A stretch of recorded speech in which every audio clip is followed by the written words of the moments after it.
Good morning. I'm hoping everybody had a great weekend and is ready to start pretty much the end run for this course as we're starting chapter 13 today. Chapter 13 deals with supply chain management and marketing channels. And if you're wondering what those are, think about this. How does your favorite product get on the shelf of the store? That's really a marketing channel decision. So when you're the manufacturer of your product, and let's just take something we're familiar with every day, toothpaste. When your toothpaste gets on the shelf of your store, that's the end of the road for a very long marketing channel process that starts back with the manufacturer. Now let's assume your toothpaste is made by Procter & Gamble. So it's probably made in Cincinnati, Ohio. And in Cincinnati, Ohio, they're producing millions of tubes of toothpaste every period. Now, toothpaste, pretty common item, so it's got fairly intensive distribution.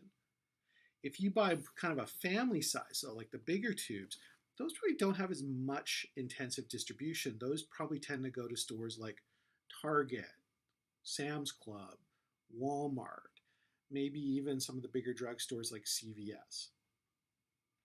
So what happens is on the channel side is Procter & Gamble figures out who they want to sell this through to reach the type of consumer who wants the big tube of toothpaste.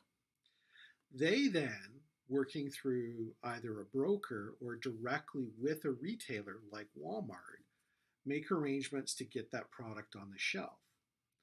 Walmart then figures out how many products they need or how many boxes of that toothpaste they need on the shelf at any given time, works out an order quantity with Procter & Gamble to satisfy all the stores, and then figures out how much has to be at the distribution center at any given time, how much needs to be in the store, and now what we have is the supply channel or the marketing channel that goes from Procter & Gamble, maybe through an agent if it's a smaller store like Hugo's, but more directly if it's a bigger store like Walmart, to a distribution center. From the distribution center, it's then sent out to the individual stores. That's your marketing channel. Now, that's a pretty simple one. Now assume that you're selling that same tube of toothpaste to a company in China. So now what you've got is a much more complicated marketing channel because Procter & Gamble will probably sell from Procter & Gamble US to Procter & Gamble Asia or Procter & Gamble China, who will then sell it out to a variety of different wholesalers or intermediaries in China, who then take the product and get it out to the necessary retailers, which may be everything from a big grocery store to somebody who's selling toothpaste out of a cart on the street. In between those, you're going to have all sorts of different transportation methods, which are still part of the marketing channel. The ship that gets it across the ocean, the train that gets it from Cincinnati to the ocean, and then from the ocean, and let's say the ship arrives in Shanghai to Beijing or wherever it's going. Then the truck. And then in a place like China, you're probably going down from big truck, like an 18-wheeler, to a small truck, to a half-ton, like a pickup, maybe all the way down to a cart. So now you can see how important marketing channels are. Now on the other side is the supply chain management for Procter & Gamble. Procter & Gamble, in order to make that tube of toothpaste, has to bring together a whole slew of resources. They've got to bring together the caps. They've got to bring together the tubes. They have to bring together all the ingredients for the toothpaste so that they can produce the toothpaste as it's needed. Oh yeah, and they need the cardboard for the individual boxes and the bigger shipping containers. So they have to make sure that all that arrives just in time so that they can make that box of toothpaste that can then be sold to you. And if you think about that, that's all supply chain and marketing channels are. Supply chain gets it to the manufacturer, and then the marketing channel gets it from the manufacturer out to wherever the end consumer is. Okay? So let's talk about this for a bit because supply chain is incredibly important today. More and more companies are following the lead of Toyota, which is why it's one of the videos I've spec'd for you in today's lessons. And they're learning how important supply chain is. Because if you have an effective supply chain, you can lower your manufacturing costs, which means you can keep your price lower or even lower your price. And in today's economy, that's one of the things people are looking for. But that just doesn't happen overnight. Toyota just didn't get up one morning and decide to create this magical supply chain, nor did Amazon, which is the other video I've set up for you. It's required years of work, and it's required that they've gone through a series of steps with everybody involved. They've built up credibility. One of the things that a successful supply chain requires is you have to have credible suppliers who, if they say they're going to get something to you at a particular time, they're going to get it there. Now, typically in supply chain, we add in a penalty if you're late. So that helps. Same thing on marketing channels. If you're late getting something to a retailer, there's usually a financial penalty involved. Okay? You see manufacturing firms turning around and investing in their supply firms.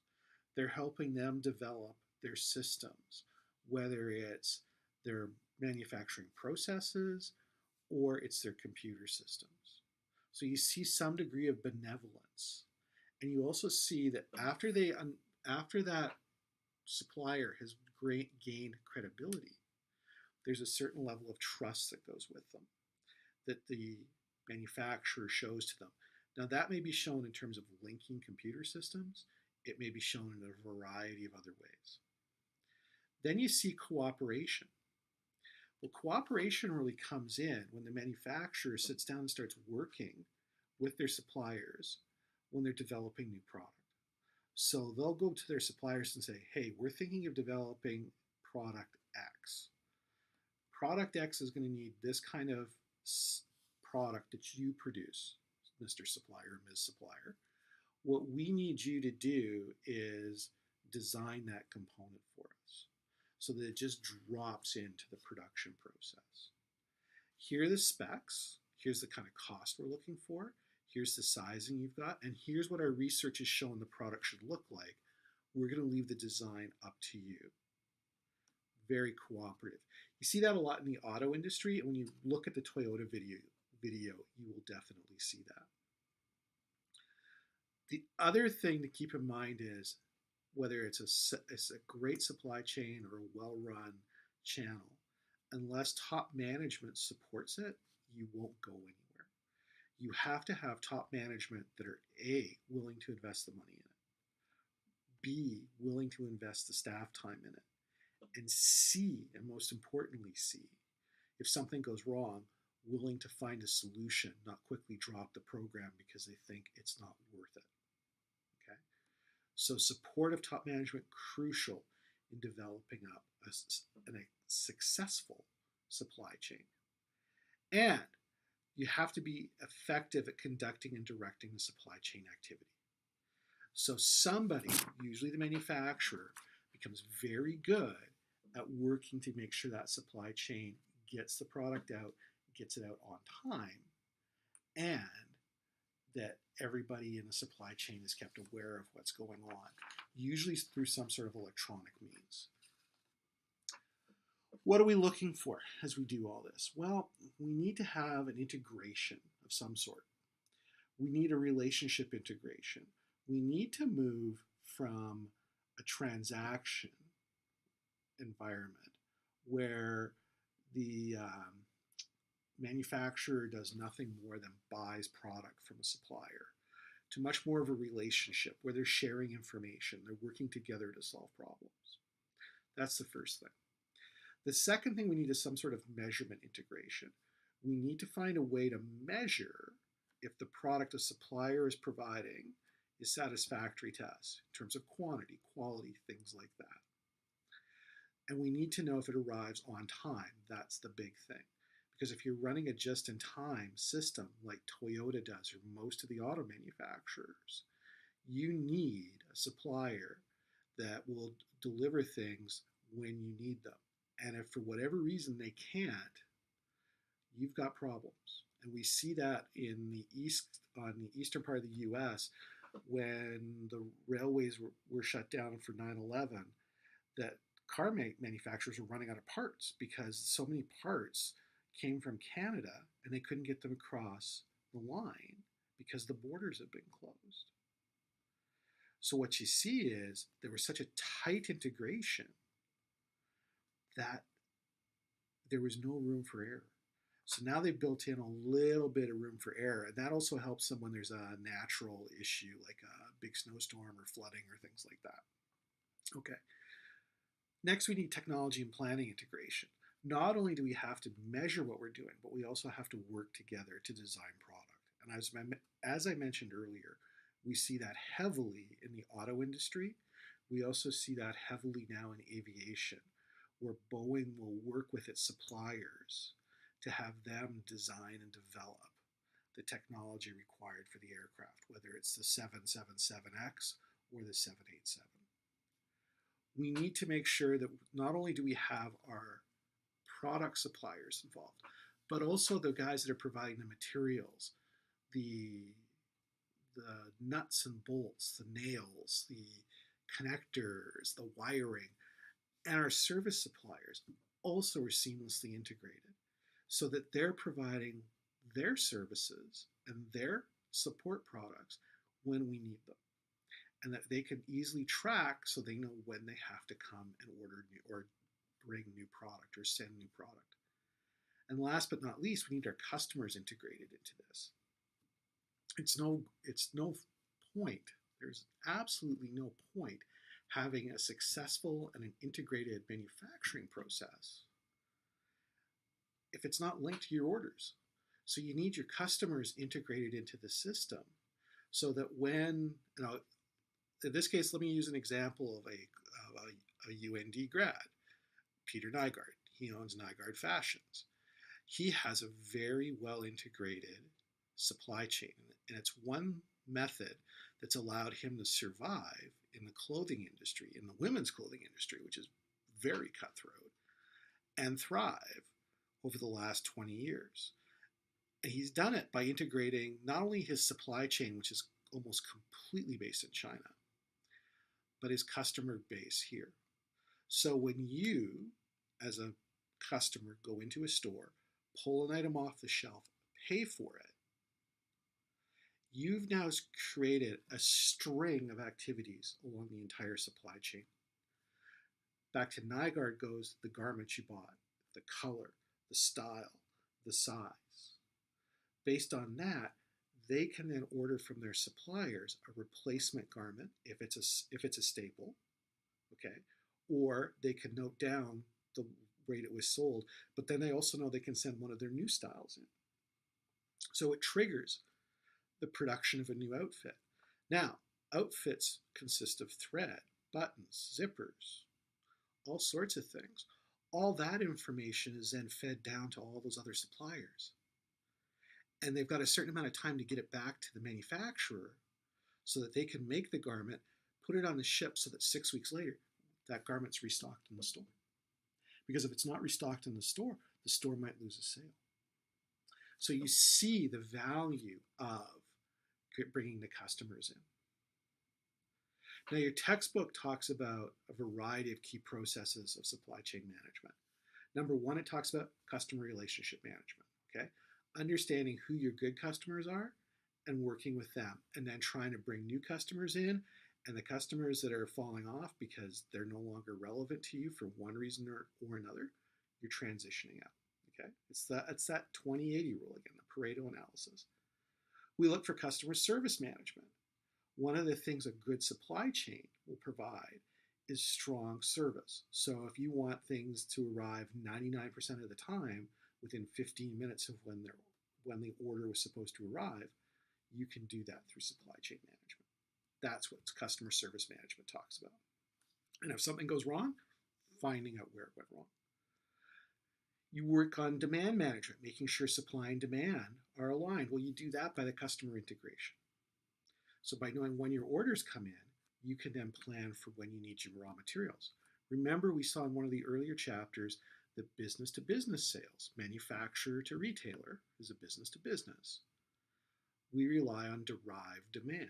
The derived demand is how many outfits did that particular retailer sell.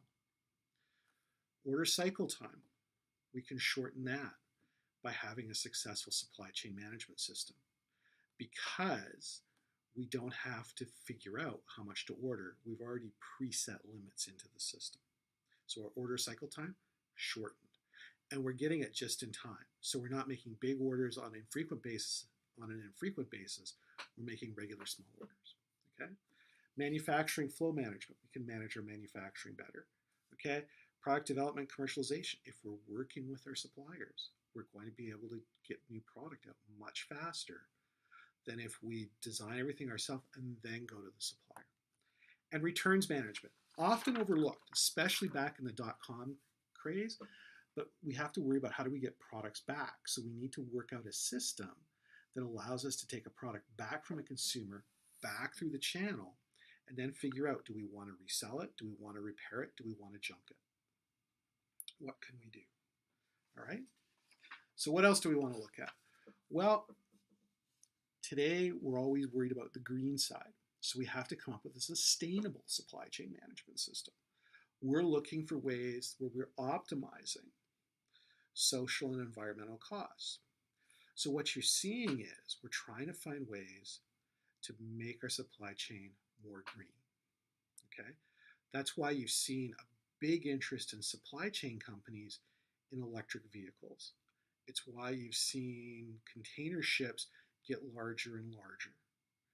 It's why you've seen a great integration, if we can, of additive manufacturing. Rather than manufacturing a product in one area and shipping it somewhere else, why not just send the machine and have it manufactured right when you need it? And there's all sorts of stories out now about how the US Navy is heavily using that as they try and keep some of their 30 and 40-year-old ships at sea for a bit longer, given the fact there are no parts available. What are the big trends you're going to see in supply chain? Well, outsourcing. FedEx, UPS, DHL are all great examples of third-party logistics companies. They'll come in, they'll provide your logistics for you. Okay? Other companies will do the same thing. The reason why companies use third parties is logistics is not their core business. They just as soon send it to somebody who it is their core business, because they know it'll be more effective than if they try to do it themselves. We also see fourth-party logistics companies. Those typically are consulting firms who then turn around and work with third-party logistics companies to actually deliver the logistics functions. Okay? So third-party and fourth-party logistics we're seeing a lot more of. The fact that today many companies, especially manufacturing, have offshored their manufacturing to China because of the cheaper labor costs or because of cheaper costs. That causes more logistics problems, because now it's not just you're producing something and trucking it down the road, you have to bring it across an ocean as well. So we're seeing more work done in that area.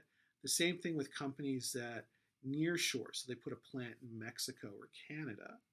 That creates its own special logistics issues, because even though we have the NAFTA, well, we still have the NAFTA agreement as of this morning. Even though we still have NAFTA, there's still complications as you cross national borders with products. We're not as integrated as the EU, for example. We have more electronic distribution today, much more electronic distribution, okay? And that brings back that comment I made about 3D printing. So instead of sending a physical product, we just send a file and you can print it at your own site. GE is one of the main leaders in that, especially when it comes to their new jet engines for fuel nozzles and things like that, things that are likely to break. Why keep a lot of parts around when you can just manufacture it as you need it?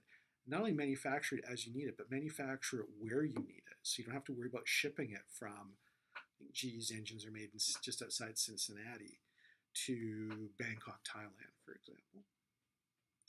And global supply chain management, because we're so dependent upon global trade, one of the things we really have to look at is how do we manage things on a global basis?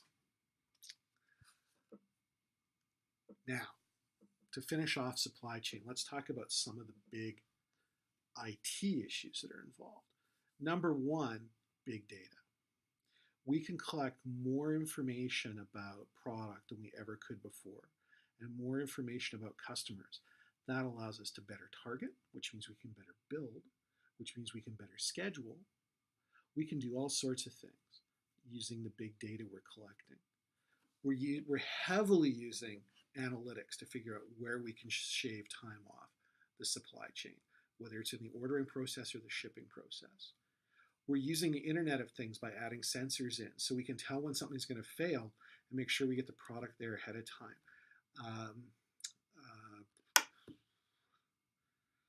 A lot of companies use that, like John Deere, Bobcat heavily uses that kind of system, so you do see that. And the one you're probably going to learn more about going through your career is blockchain, because blockchain will allow us to trace something from the consumer all the way back to the manufacturer. And it's not just a main product, it's the smallest part of the product. So if we have a problem, we need to recall something, we don't have to do big recalls like we do now. We can do a much more targeted recall using blockchain technology. So we're going to see all that coming along as time goes by. Okay, that finishes the first part of today's lecture, the first of 3 parts. The first part on supply chain. Go and take a look at those couple of videos on Toyota. Actually, take a look at the Toyota video first, okay? Have a look at that.